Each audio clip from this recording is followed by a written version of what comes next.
యజమాని, ఇంటిని నడిపించే ఒక యజమాని అటువంటి అలవాటు నేర్చుకొని చేస్తూ ఉన్నప్పుడు వాళ్ళకి ఏదైనా అయితే వాళ్ళ ఇంట్లో వాళ్ళ పరిస్థితి ఏంటి అని ఎవరైనా ఆలోచించారా? చిన్న చిన్న పిల్లలు ఉంటారు. తాగేసి బండి మీద వెళ్ళిపోతూ ఉంటారు. అది మామూలుగా కూడా కాదు. స్పీడ్‌లో ఎళ్తారు. పెద్ద పెద్ద R15లు, కేటీఎంలు, బుల్లెట్‌లు మామూలుగా కాదు. మత్తుతో ఉన్నప్పుడు వాళ్ళు ఇష్టం వచ్చినట్టు నడుపుతారు. యాక్సిడెంట్ అయ్యి పోతారు. పోతే ఒక వారం రోజులు ఏడ్చి ఊరుకుంటారు. ఏదో నెల రోజులు ఏడ్చి ఊరుకుంటారు. అమ్మ అయితే కొంచెం ఎక్కువ రోజులే బాధపడతది. అమ్మ. తల్లి కదా!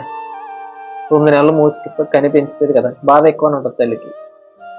సో, ఎలాగోలని బాధపడి కొన్ని రోజులు ఇంకా సరే అని సర్దుకుంటారు. అదే నీకు యాక్సిడెంట్ అయ్యి ఏదైనా పోతే గనక, నువ్వు కాలో, చెయ్యో లేదా బాడీలో